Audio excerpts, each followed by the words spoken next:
अगले क्वेश्चन पर आते हैं।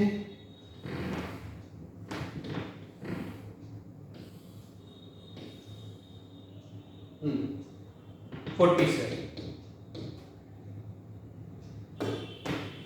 देखो कहते हैं a body of mass m rotating in A vertical circle of radius r with critical speed, ठीक है, the difference in its kinetic energy at the top and the bottom. देखो बॉडी जो है वो सर्कुलर मोशन कर रही है, vertical circular motion.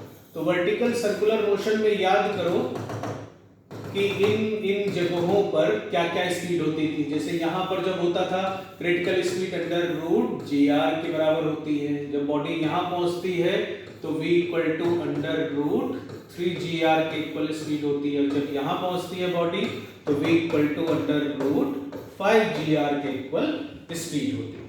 तो अब क्या कह रहे हैं, the difference in its kinetic energy at top and bottom, यानी कि टॉप पर काइनेटिक एनर्जी और बॉटम पर काइनेटिक एनर्जी का डिफरेंस निकालना है।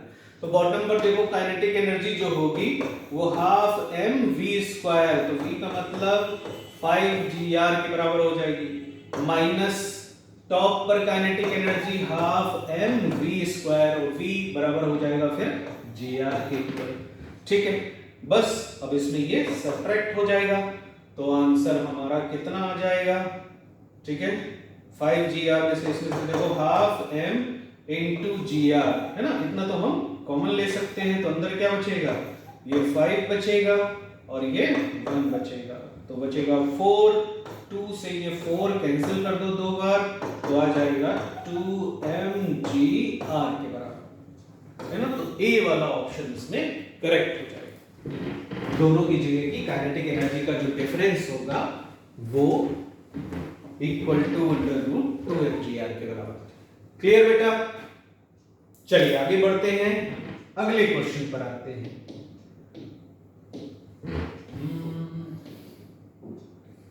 Question number 50। हाँ ये भी बढ़िया क्वेश्चन, वेव का क्वेश्चन है। देखिए क्या है, if the distance between successive compression and rarefaction in a sound wave is 2 metre. देखो साउंड वेव में, जैसे ये साउंड वेव है मान लीजिए, है ना, साइन फंक्शन जब बनाते हैं हम ऐसे साउंड वेव साइन फंक्शन, तो इसमें याद रखिएगा कि जब हम नीचे आते हैं, है ना, यहां पर ये जो ग्राफ जो हो रहा है नीचे आ रहा होता है, कम डाउन से आप याद रख सकते हो ऐसे, है ना, कम डाउन। तो जहां पर कम डाउन होता है वहां कंप्रेशन बनता है, ये कंप्रेशन यानी कि कम डाउन, ठीक है, ऐसे याद रखो, यहां कंप्रेशन बनता है। और जब ये ग्राफ ऊपर की तरफ जाता है यहां पर, यानी कि राइज करता है, तो यहां रेयरफैक्शन बनता है, राइज करता है तो रेयरफैक्शन बनता है। तो यहां कंप्रेशन, यहां रेयरफैक्शन। तो कंप्रेशन और रेयरफैक्शन के बीच की जो डिस्टेंस है ना, वो 2 मीटर दे रखी है। अब ध्यान से देखो, ये पूरा यहां से यहां तक लैम्डा के बराबर होगा, तो ये कितना हो जाएगा, लैम्डा बाई 2 के बराबर। तो lambda by 2 is equal to में कितना दे रखा है, 2 के बराबर। तो यहां से लैम्डा की वैल्यू 4 मीटर के इक्वल आ जाएगी। तो लैम्डा की वैल्यू आ गई 4 मीटर। अब velocity of the sound 360 metre पर सेकंड, ये हमको v दे रखा है और पूछ रहे फ्रीक्वेंसी क्या होगी। तो फार्मूला लगा दो, v is equal to f lambda. v की वैल्यू हो गई 360, f निकालना है और लैम्डा की वैल्यू हमको दे रखी है 4 के इक्वल। तो यहां से f की वैल्यू 360 बाई 4, तो ये आ जाएगा 90 हर्ट्ज। ठीक है, तो कौन सा ऑप्शन सही हो जाएगा, डी वाला ऑप्शन इसमें सही हो जाएगा। ठीक है, तो ये हम लोगों का टेस्ट पेपर डिस्कस हो गया।